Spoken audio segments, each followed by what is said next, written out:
Buenas noches, amigos televidentes de Desafío. En la noche de hoy vamos a presentar la importante entrevista que le realizara el ingeniero agrónomo Adriano Sánchez Roa a William Páez Piantini, embajador subencargado de la División de Relaciones con Haití en el Ministerio de Relaciones Exteriores, con el tema Relaciones Dominico-Haitianas.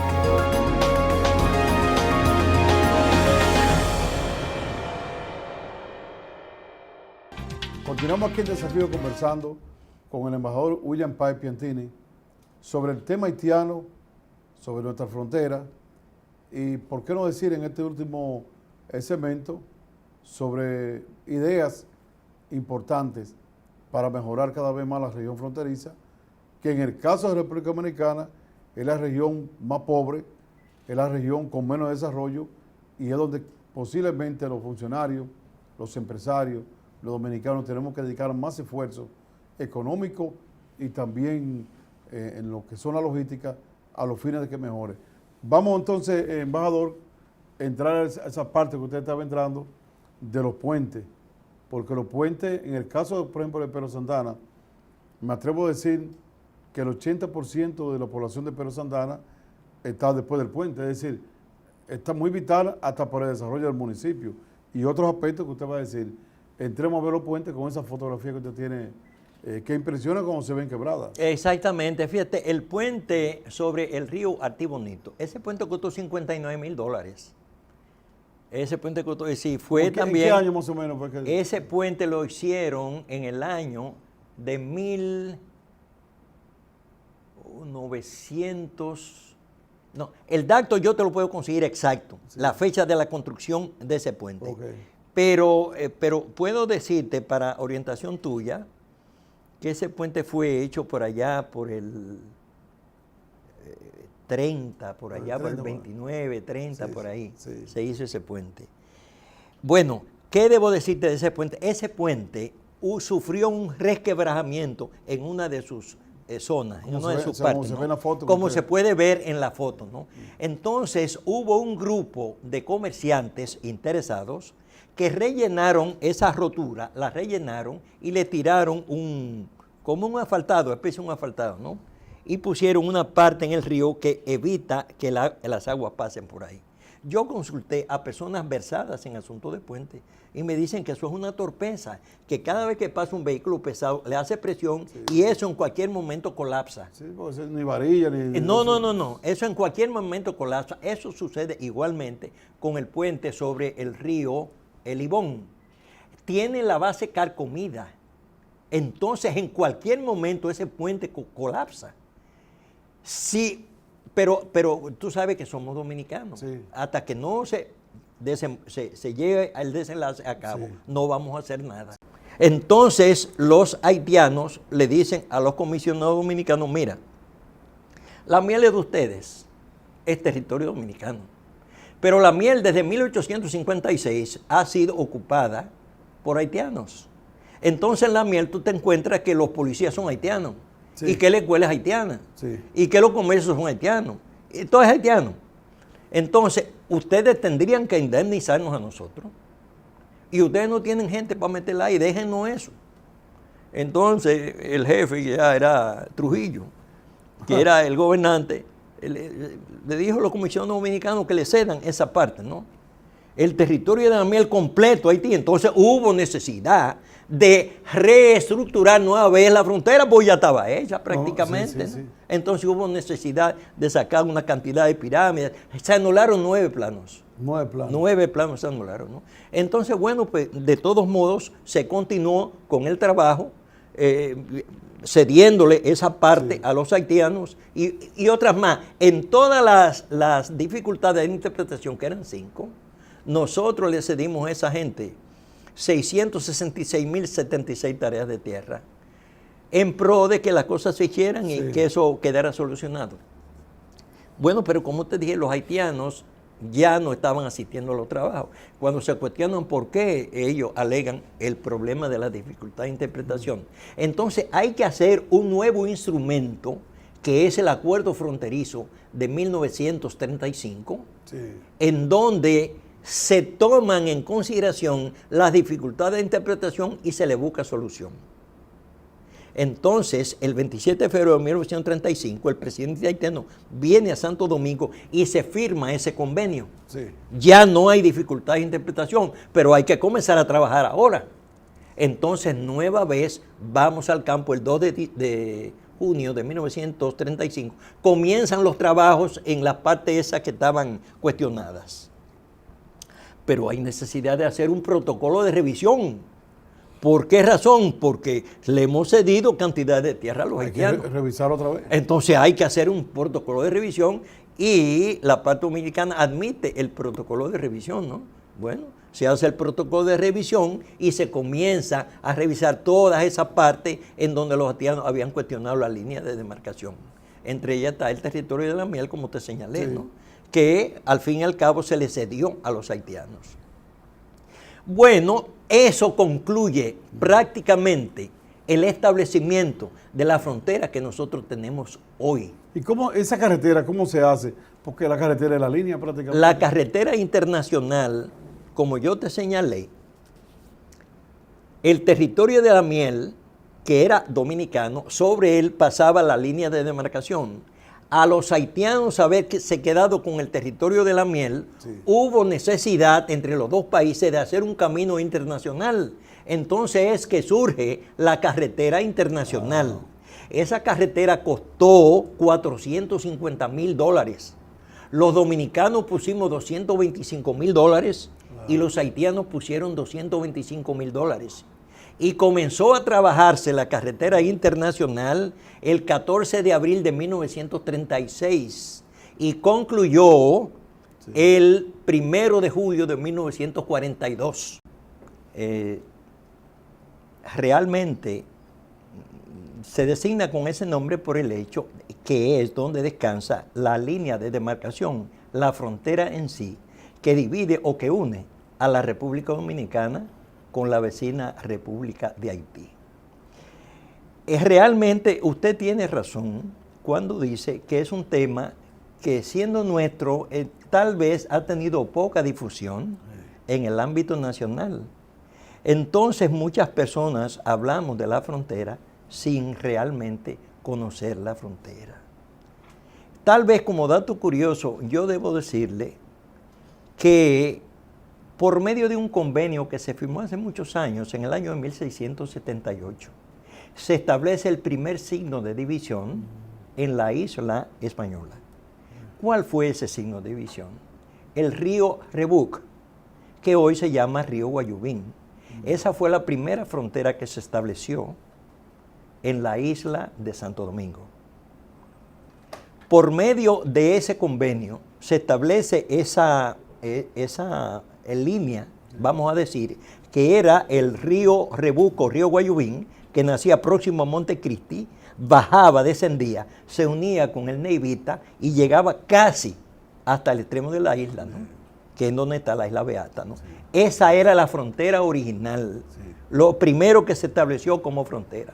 Posteriormente, es de su conocimiento que se firmaron una serie de convenios por medio de los cuales se establecieron fronteras. Por ejemplo, específicamente, la primera frontera con establecimiento de pirámides fue la frontera de Aranjuez, que fue ratificada en el año de 1777.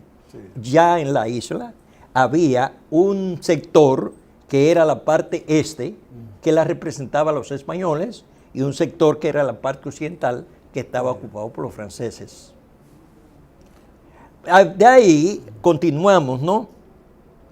Esa parte francesa era una parte rica, muy rica. O sea, la parte de Tahití hoy era una parte rica. Sumamente rica. Esa parte tenía, por ejemplo, una política de cultivo extraordinaria, al extremo de que la economía de Francia giraba en torno a esa colonia, a la colonia de Saint-Domingue.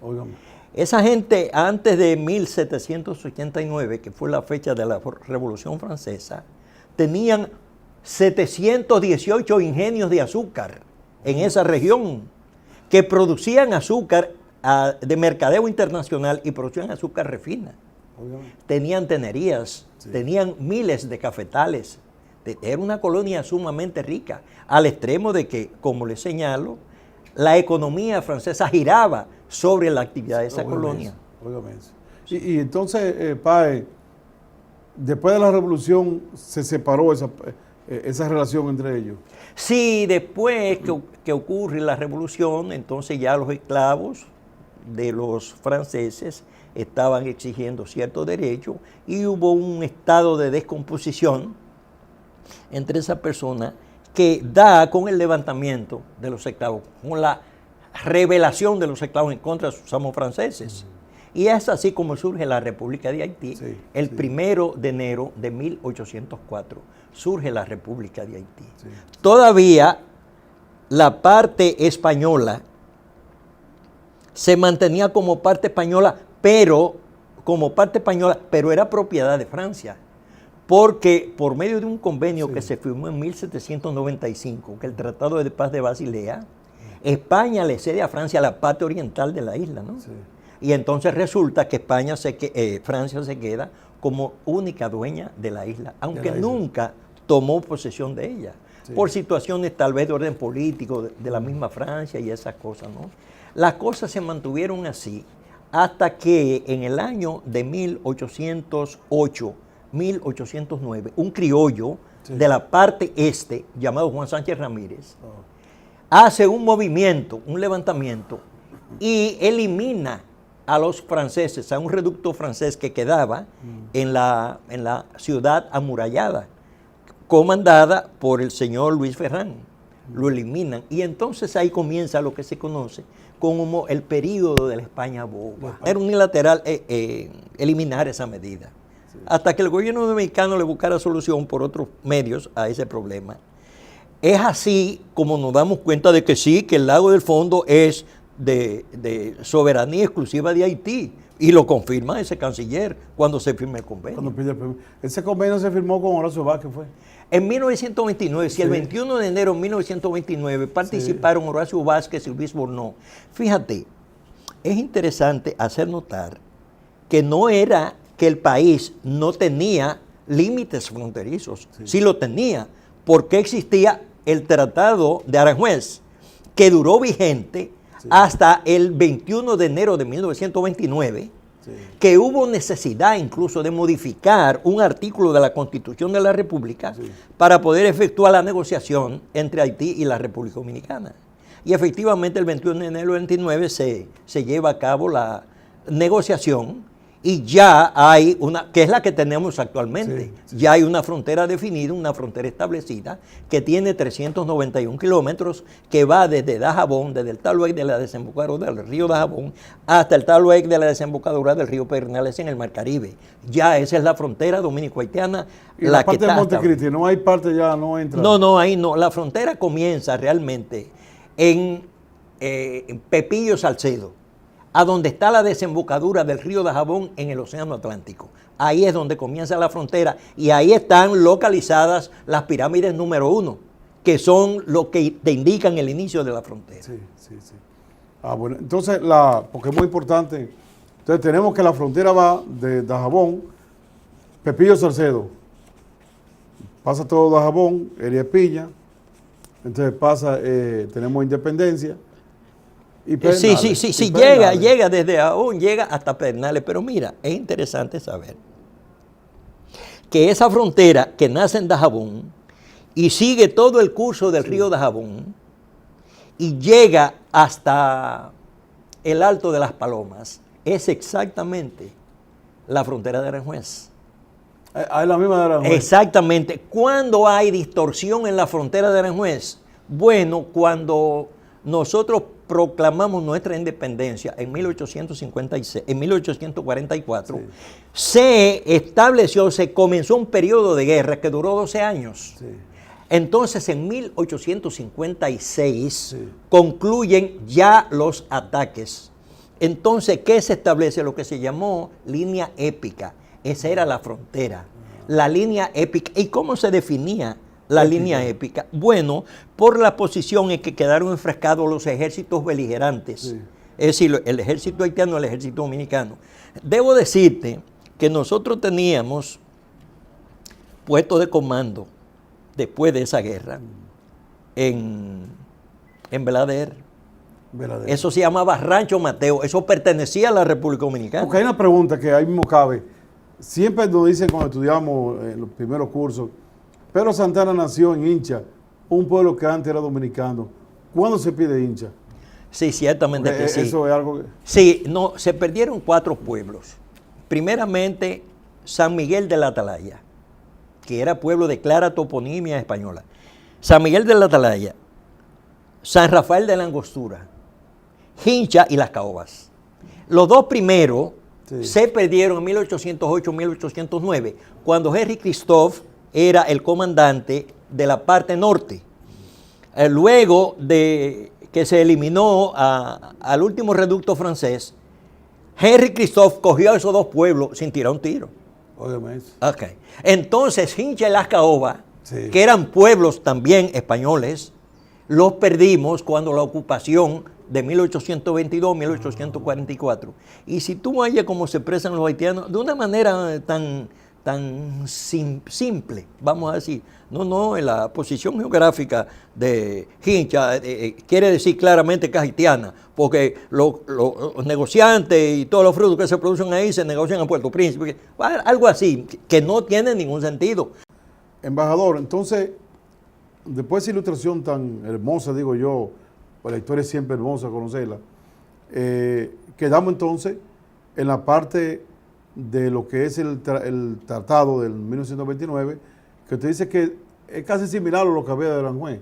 Explíqueme, ¿en qué consistió el tratado del 29? Sí, fíjate, debo hacer una retrospectiva breve, porque hay un detalle que yo creo que cuando hablamos del Tratado del 29 hay que sacarlo a relucir. Es una verdad que a lo mejor a muchas personas no le gusta, no la comparten. Pero la verdad. Pero es la realidad, ¿no?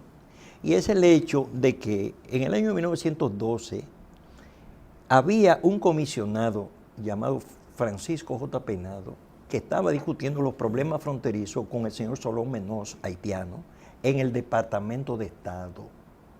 El señor Philander Knox, que era el jefe del Departamento de Estado de Estados Unidos para esa época, tenía a un señor de apellido Doyle, William Doyle, que era encargado de asuntos latinoamericanos o algo así. Ellos se ofrecieron a cederle el Departamento de Estado y a intermediar, ¿no? Sí. A propósito de buscarle una solución pacífica al problema de la frontera, porque no había manera de que nos pusiéramos de acuerdo, ¿no? Entonces, en una ocasión, después de 5 o 6 reuniones que han tenido Solón Menos con el señor Peinado, Doyle fue a donde el señor Knox y le dijo, mire, esa gente parece que no se van a poner de acuerdo. Sí. Y ahí se acabó eso, ¿no? ¿Qué ocurre? Que a finales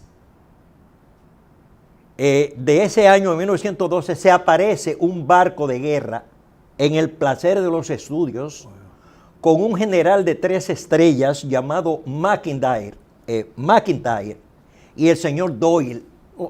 Esas 2 personas se bajan allá. Sí. Y lógicamente no con la palabra que yo lo voy a ilustrar, pero más o menos lo que hacen es lo siguiente. Buscan al canciller haitiano y buscan al canciller dominicano y le dicen, esta es la frontera. Hasta que ustedes se pongan de acuerdo. Esa es la frontera que va a prevalecer. Y no hay más frontera ya. ¿Qué ocurre?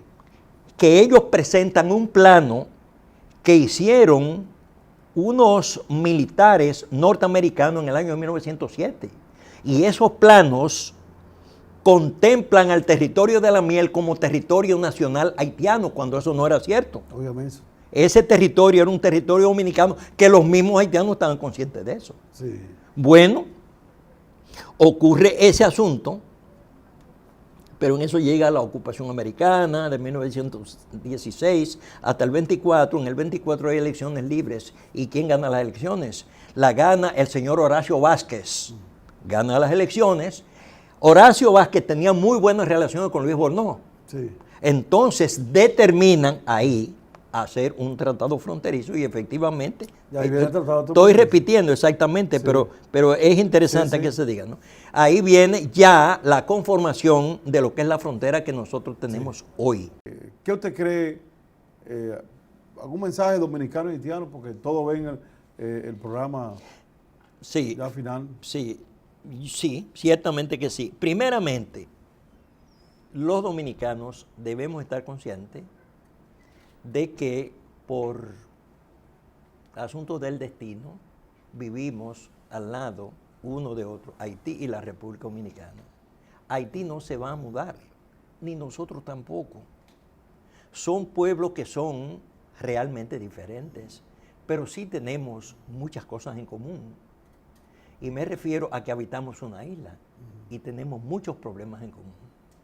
Entonces yo creo que debemos buscar la manera de talentos de una y otra parte aboguen por soluciones que lleven, que nos garanticen una vivencia en paz y en armonía uno con otro. Sí. No, yo no creo que es correcto de que, ni creo tampoco que como dicen muchas personas que son radicales, ¿no? Que nosotros, digamos, los haitianos, que los haitianos no quieren saber de nosotros. No, yo creo que eso hasta ahí no llega. Yo lo que creo es que debemos elaborar fórmulas que nos garanticen una vida armónica y de respeto entre uno y otro pueblo. Eso es lo que yo creo. Y yo conozco haitianos, Sí. tengo relaciones con muchos haitianos, sé que son personas que piensan correctamente, que están muy conscientes de la situación. Y sé que hay muchos dominicanos también que están conscientes de la situación de estos dos pueblos. Pero en resumen, yo le diría a mi querido senador que debemos pensar que ni aquellos ni nosotros nos vamos a mudar. Y que lo inteligente es buscar fórmulas de avenencia que nos permitan una subsistencia en armonía y en paz. Y es un país que está ahí donde las exportaciones salen baratas y las importaciones también. Sí. Es el segundo país de mayor comercio con República Dominicana. Y como usted dijo ahorita, son 391 kilómetros que convivimos. Ciertamente de frontera, y que eso, como le digo, no, sí. ninguno de los dos nos vamos a ir de donde estamos. Sí. Entonces lo inteligente yo creo que buscar fórmulas de avenencia para mantener esta Y buscar el bienestar de supervivencia. ambas poblaciones. Así Que es. Bueno, muchas gracias, señor embajador. Ha sido un programa, digo yo, ilustrativo. Pienso que ahí quedan varias cosas, esa última que usted dijo, la revisión de toda esa parte, muchos aspectos que las autoridades, los empresarios y todos debemos trabajar para buscar cada vez más el bienestar de nuestra gente y contribuir con el bienestar de la República de Haití. Pues muchas gracias. Sí, sí, un placer. Ya te sabes. A mí hoy me Ok. reitero nuevas a sus órdenes. Igualmente, Cada sí, vez para que mí, usted entienda que debamos Yo hacer sé esto, que usted tenía y tiene muchas informaciones que tenemos que volver después porque el tiempo Cómo no, cuente conmigo. Muchas gracias. Bueno, ha estado con nosotros el embajador William Pai Piantini, experimentado, conocedor, estudioso por décadas de lo que es nuestra región fronteriza, el tema haitiano y un hombre de la diplomacia. De manera que ha sido un placer para nosotros, un honor que haya estado aquí con nosotros el embajador Pai Piantini.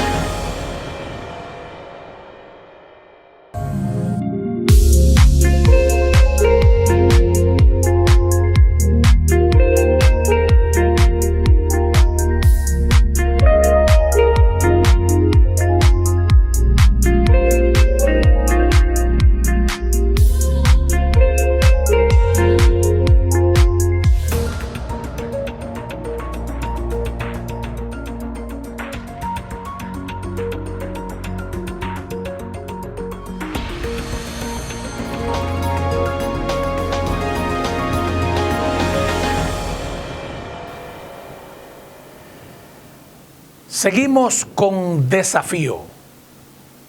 Ahora, el importante debate con el tema agua. El sindicalista José Domínguez, secretario general de Corazán, el ingeniero Osiris de León, geólogo, el ingeniero agrónomo Adriano Sánchez Roa.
Nosotros vemos necesario, como se ha planteado, todos nuestros expositores han hablado muy claro, muy preciso sobre la necesidad que tenemos de crear un marco regulador del sector agua en la República Dominicana. Lo que a nosotros nos preocupa, y lo decimos sin tapujos, dentro de la ley lo que pueda pasar es que se pueda abrir una brecha a la privatización dentro de lo que es esta importante ley. Por eso nosotros hemos estado conversando con nuestros legisladores y se lo expresamos. Como decía, bueno, Valentín y todos ustedes han dicho bien claro que hay que pensar en el ser humano. Debemos crear una ley para la posteridad. Para disminuir la pobreza tiene que haber agua. El objetivo número 3, la salud debe garantizarse a todos los ciudadanos. Para que haya salud debe haber agua de calidad y también no debe haber contaminación. El objetivo número 3 es ampliar todas las redes para que el agua llegue a todos los habitantes de toda la población. Y el número 12 y el desarrollo. Si no hay agua, no hay desarrollo.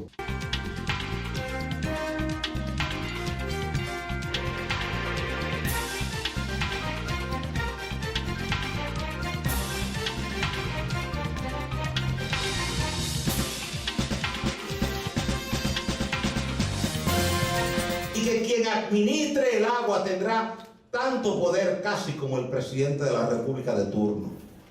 Porque los pueblos, cuando no tienen agua, son capaces de lanzarse a las calles, y cuando los pueblos se lanzan a las calles reclamando agua, y la gente que ha estado en la CAS, como Euclides lo sabe, cuando la gente en Pedro Brán se tira a la calle y bloquea el tránsito pidiendo agua, la única solución que usted tiene es buscarle camiones de agua. Porque como el agua es un derecho fundamental, consagrado en la Carta Universal de los Derechos Humanos, lo único que puede hacer cualquier gobierno, el que esté en ese momento, cuando la gente pide agua, es buscarle agua y proveerle agua. Que porque está seco no puede construir una presa, porque el día que llueve intensamente, como llovió en noviembre, que ustedes tuvieron una lluvia nunca prevista, que no se corresponde con los modelos de pluviometría regional, ese día es cuando usted se da cuenta de la ventaja capital de la presa.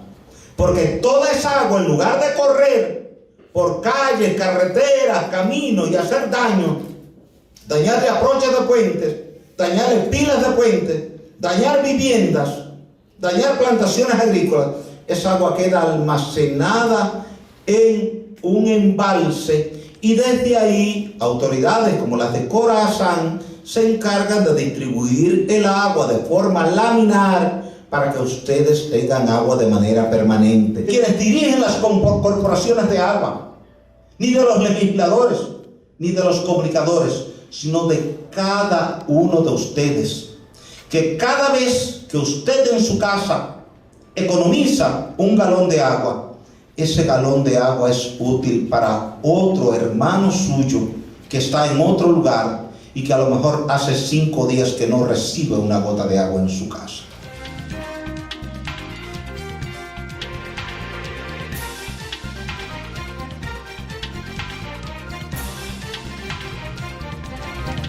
Saludo a cada uno de los presentes, amigos y personas interesadas en este gran tema del agua. Saludo a José Domínguez, secretario general, a César Beliano, secretario de la organización, y con ellos a cada uno de los integrantes, dirigentes y miembros de este importantísimo sindicato de trabajadores de Corazán, quienes nos invitan aquí. Mi saludo al director de Corazán, y de antemano le felicito porque el ingeniero Silvio Urbán creo que casi la única cora que mantiene el sindicato, y cuando los sindicatos hablan bien de él, como yo he visto hablando de él, pienso que entonces su trabajo va bien. Mi saludo a Héctor Rodríguez Pimentel, ex director del INDLI, ex vicepresidente del Senado, entre tantas funciones ocupado, y quien recientemente ha publicado un importantísimo libro que tiene que ver con el tema del agua. Al ingeniero y geólogo Osiris León, que no hay que presentarlo mucho porque, como dice un amigo común, Osiris es un científico de estos temas, del agua, la geología, de muchos temas que ya el pueblo dominicano lo conoce, y que de antemano le agradecemos que, aunque no podía venir porque debe estar en la capital grabando, hizo el esfuerzo y está aquí. Y es una gran valoración, y por eso todos queremos que sea el primero. Saludo al senador y primo, Euclides Sánchez, voy para allá, que está aquí presente con mucho gusto. Y debo decir que Valentín me llamó, Julio César Valentín, que también se va a integrar y está de camino aquí. Hay una serie de gente, yo quisiera saludar a Eduardo Rodríguez, de tanta lucha que hemos tenido en los gremios, allá, de Ponce de Euclides, tanta gente, a Félix, a Miguel Gil, que está allá también, es decir que Barbí, anda por ahí, también de tanta lucha. Debo decir que, aunque ya quiero que venga Osiris porque tenemos que arrancar, para mí particularmente hay varias razones que me motivan a estar aquí y ser, como que dice, coorganizador con ellos. Ya yo estoy metido prácticamente en Sintra Corazán. Y es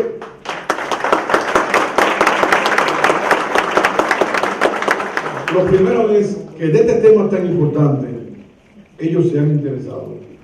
Y en estos tiempos, y Eduardo lo sabe, que teníamos grandes luchas, y lo último que nosotros poníamos eran los intereses propios de nosotros.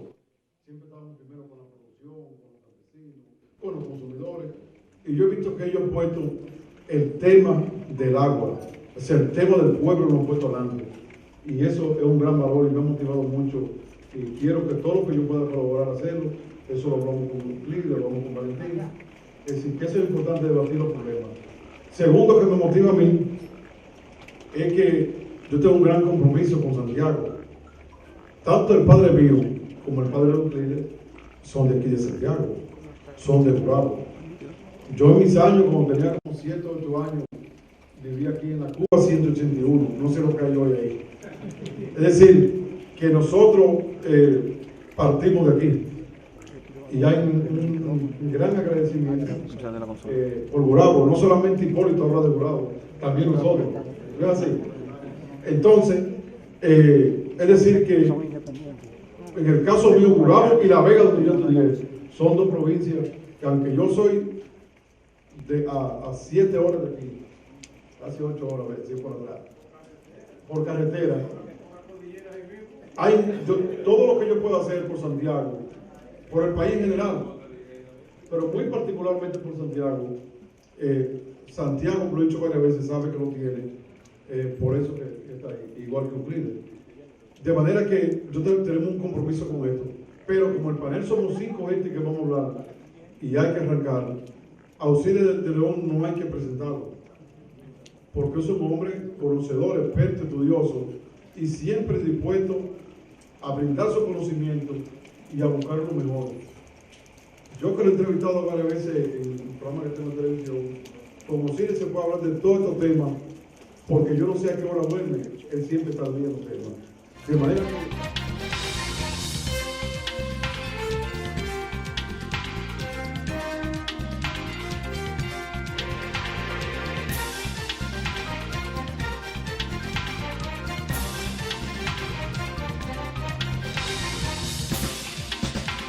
El principal problema de aquí es que el agua, el consumo de agua de esta cuenca está ya por encima del suministro del agua natural que ella produce. Es decir, aquí la región hidrográfica norte está consumiendo más agua de lo que produce. Se está hablando de la guerra del agua y de tensiones sociales serias por el agua a nivel mundial en el 2030. Está hablando de las Naciones Unidas que si aquí al 2030 no se revierte la gestión del agua a nivel internacional, puede provenir una tercera guerra mundial por el asunto del agua. Aquí en el Cibao, aquí en Santiago, yo pronostico que si en 5 años, fíjense ustedes, estamos en el año 2017, el presidente Danilo Medina ha declarado este cuatrienio de su gestión como el cuatrienio del agua. Ha creado la mesa del agua y declarado este año como el año del desarrollo de los proyectos agroforestales. Y en ese sentido están haciendo algunas cosas, cada una de esas instituciones, la mesa del agua, como la declaratoria del cuatrienio del agua, como los proyectos forestales, están haciendo cosas que pueden contribuir a revertir ese proceso de tensión hídrica que se vive en el Cibao, no solamente aquí, sino también en toda la cuenca de la República Dominicana.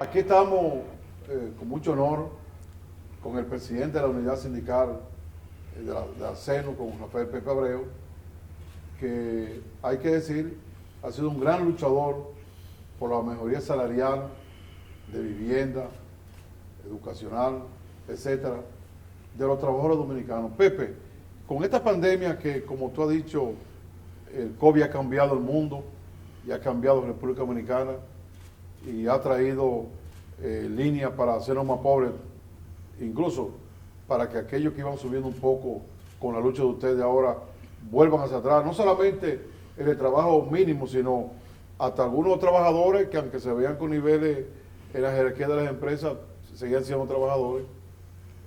¿Cuáles propuestas tú crees o acciones desde el punto de vista de ustedes deben hacer tanto el gobierno, el presidente Luis Abinader, el Ministerio de Trabajo, los empresarios, para que por lo menos el COVID lo tratemos con más humanidad? Nuestros trabajadores sufran menos que lo que comúnmente pueden sufrir con esta pandemia. Mira, nosotros estuvimos inquietos, estuvimos planteando la necesidad de que la economía hay que reaperturarla con medidas que sean concretas, básicamente basadas en áreas que puedan despegar fácilmente. Ahí tenemos áreas como la construcción, como la agricultura, por ejemplo, o sea, el trabajo agrícola, Sí. que son nuestro dominio, porque el turismo no es nuestro dominio. No. Nosotros podemos querer que los turistas vengan y tomar todas las medidas del mundo, pero si ellos deciden no venir, porque a su gobierno no le convenga y tienen miedo, no van a venir. Pero si tú puedes construir, si tú puedes arreglar casas, si tú puedes sembrar, cosechar, etcétera, etcétera, a nivel de la agricultura e impulsar además la construcción de infraestructura, eso uno lo puede hacer aquí. Entonces, hemos pensado además que no tenemos que evitar una crisis laboral que se puede presentar en el país, porque no debiéramos agregarle, Diana, aquí estamos haciendo un programa con buenas intenciones, ¿verdad? Sí. De buscar soluciones, no de hacer una oposición, ni mucho menos, sino buscar soluciones. Nosotros Es decir, queremos que el gobierno quede bien, porque que camine, si el gobierno ¿verdad? de Luis Abinader queda bien, ya eso nos beneficia a todos. la madurez nuestra no es para estar haciendo No, cuestiones no. de muchachos, ¿verdad? Entonces, uno dice, mira, si este trabajador no está laborando normalmente, su regalía, por ejemplo, en diciembre, si ha trabajado 3 meses este año, va a ser el equivalente de 3 meses. Él no va a recibir el sueldo número 13, ¿no? Él va a recibir un porcentaje equivalente a 3 o 4 meses. Sí. ¿Tú sabes lo que significa la regalía para un trabajador? Sus cotizaciones a nivel de pensiones ya disminuyeron. Si lo van a liquidar, la cesantía, el preaviso, está también disminuido. Sus vacaciones disminuidas. Todos los derechos de ese trabajador prácticamente han caído como consecuencia del estado de su pensión en que se encuentra. Entonces, ¿qué decimos nosotros? Usted quiere evitar un conflicto, una crisis laboral,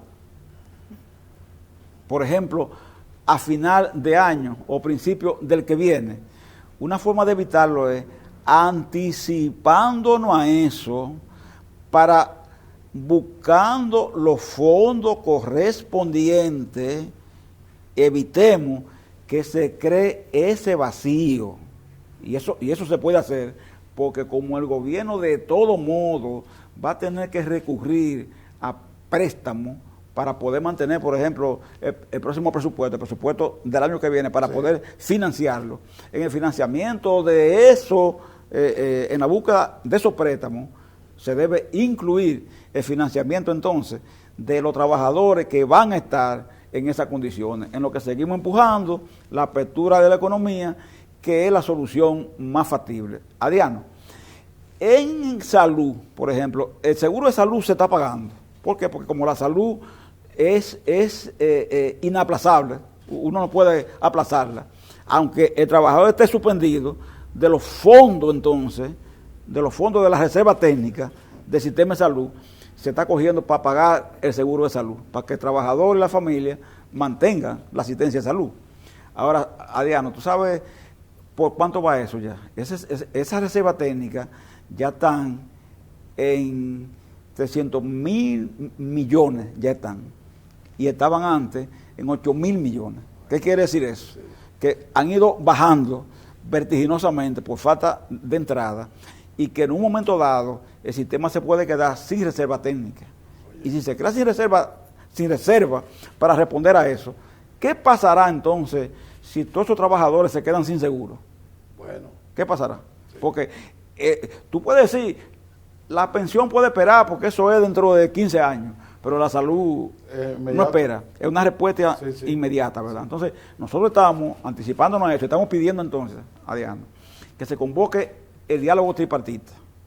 El ministro de Trabajo, que es el líder de la parte gubernamental en esa materia, convoque entonces al sector empresarial, al sector sindical, busquemos un acuerdo para ver fórmulas que nos permitan entonces adelantarnos, ¿verdad? Anticiparnos a esa crisis que nosotros desde ahora estamos vislumbrando que podrá llegar. Para esto estamos contando y hemos pedido la asistencia de la Fundación Ever. La conoce, ¿verdad? Sí. De aquellos años, para que nos ayuden con un documento junto a nuestro técnico que queremos fundamentar para presentar una propuesta que es una propuesta de fondo en ese aspecto. ¿Usted ha tenido contacto con, porque yo lo he visto con Brache, con el nuevo ministro de Trabajo? ¿Cómo tú lo has visto? ¿Han sido receptivos? Ante esa La gente con propuesta, perdón. ante esa propuesta, ¿verdad?, que nosotros le hemos hecho, ellos dicen que le preocupa también, que saben que eso es un asunto que está a la vuelta de la esquina, que hay que buscar una solución. El mismo ministro nos decía que él tiene que hablarlo con el presidente, porque entiende que es un tema que tiene que involucrarlo también, ¿verdad?, por el tema económico. Tú sabes que el ministro de Trabajo es más o menos una simbología, pero a nivel económico no tiene acción propia. Entonces, en ese orden, ha estado en eso. La parte empresarial, como siempre, más cauta, ¿entiendes?, a la hora de hablar de números que tengan que ver con situaciones de esa naturaleza, pero ha dicho que como quiera, ese diálogo entonces hay que hacerlo. Porque hay que hacerlo también por un tema que, claro, que le preocupa a ellos. Es el hecho de que el empleo, Adriano, ha sido evidentemente muy afectado, el empleo formal. Y la propia sostenibilidad, por ejemplo, de un sistema como de pensiones, de salud, como está diseñado en República Dominicana, depende mucho de que el empleo formal se pueda sostener. Si eso cae, también caerían esos sistemas. Pepe, entonces se puede decir que el sistema de la seguridad social, el diseñado, y el que nosotros, porque debo decir que hoy todavía en el Congreso, en el Senado, está vigente un proyecto de ley que hicieron las entidades sindicales, encabezadas por Pepe y apoyada por varios senadores de ese momento, por mí, el senador de Mago Buchardo, el San Pedro de Macorís, José Jacín, el senador de vocero en su momento, Rubén Tomayor, y Luis René Canán. Ese proyecto nosotros lo presentamos para modificar 20 años después la parte que vimos que no resultó positiva o que hay que reforzar del sistema de seguridad social. Entonces, ese sistema corre riesgo de que se transforme ya. Ese sistema, lo que nosotros hicimos, Adriano, lo que nosotros aportamos con ese anteproyecto que se presentó ahí, que está vigente, es la única vía que tiene eso. Es revertir el sistema como está diseñado, porque como está diseñado, el sistema de capitalización individual que está diseñado ahora en esta ley, no tiene posibilidad, Diana, de mantener en el estado de situación que nos espera una seguridad social que sea confiable. ¿Por qué? Porque es que se basa en la cotización individual, Adriano. No se basa en lo que se basa el proyecto nuestro. El proyecto nuestro plantea el tema colectivo, donde haya la ayuda, la colaboración del trabajador de mayor salario con el de menor salario. Y que haya un punto medio entre uno y otro. No, en la capitalización individual lo que te plantea es que Adriano Sánchez Roa cotiza y tiene un salario alto. Pepe Abreu cotiza y tiene un salario bajo. Pepe Abreu tiene que entenderse con lo que él cotiza. Y si no cotiza y queda fuera, se liquidó, ¿entiendes? El sistema no es solidario con nadie. Sí. Entonces, por esa situación es que está demostrado ahora que teníamos razón. Lamentablemente, es en medio de una pandemia que se está admitiendo que nosotros teníamos razón. Debió hacerse antes, pero ahora mismo hasta los que antes se oponían a lo que decíamos nosotros. Tú buscas hoy el boletín de CIPEN, el boletín de la CIPEN, que fue de la que siempre justificó la transferencia de pensiones, el sistema de capitalización individual, y está diciendo hoy que tiene que ser revisado porque se prevé que no va a poder suplir el tema previsional en el diseño que está planteado en ese sistema. Y ese proyecto lo presentamos nosotros. Entonces, el 1 de mayo del 2018, exactamente, en la celebración del Día del Trabajador Internacional, fue que nosotros empezamos, ya sometimos el proyecto. Y lo plantea desde el punto de vista tripartito, y plantea la solidaridad, plantea que de acuerdo a la escala del trabajo que desempeñe cada trabajador, cada cotizantes, le corresponda siempre una pensión, y que nunca plantea ese anteproyecto la tasa de reemplazo que el trabajador reciba al final de su vida laboral sea menor del 60%. Eso lo hicimos nosotros, partiendo de que la OIT, como Organización Internacional de Trabajo, plantea que una tasa de reemplazo media como protección social laboral internacional no debe nunca ser menor a ese monto del 60%. ¿Entiendes? Entonces está planteado ahí. Yo digo que hay una base en ese anteproyecto, ¿verdad? Para una discusión más seria, más transformadora. En el diálogo quizás que ustedes... Para hacerlo, ¿verdad? En el diálogo Entonces, que plantean quizás se puede tomar algunos aspectos del proyecto. Digo yo, Adriano, que quizás ahora la pandemia tenga de bueno que nos enseñe en que aquello que nosotros planteamos en un momento que no había pandemia, ahora se toma en cuenta entonces, digo yo. Bueno, ¿verdad? Muchas gracias, Pepe. Siempre. Hemos conversado aquí brevemente con Pepe Abreu y él ha planteado varias cosas que quiere que la sociedad dominicana lo vea, las autoridades, el presidente Luis Abinader, los funcionarios, los empresarios, las iglesias. Y él primero plantea, Pepe, de que se reactive más la economía en las áreas que impactan más. Pepe habla de la construcción, habla de la agricultura, siempre cuidando el distanciamiento, siempre cuidándolo. Dice que las empresas que se han mantenido abiertas demuestran que cuidándose no es verdad que se expande este virus. También plantea de que haya una previsión económica desde ahora para algunos momentos en que podrá haber mucha desolación entre los trabajadores, incluso que en el presupuesto del Estado se toma en cuenta eso. Y plantea, Pepe, entonces el diálogo para discutir todos estos temas y que quizá en el diálogo, hoy que se admite que el proyecto de ley elaborado nosotros, los senadores de entonces con las centrales sindicales y que aún está vigente, que hay algunos aspectos ahí que pueden tomarse en cuenta para eso, de manera que es muy importante, y repito, que el presidente de la República, como cabeza del gobierno, pueda llamar un diálogo para eso, porque estamos ante un enemigo de toda la humanidad y de la República Dominicana. Muchas gracias.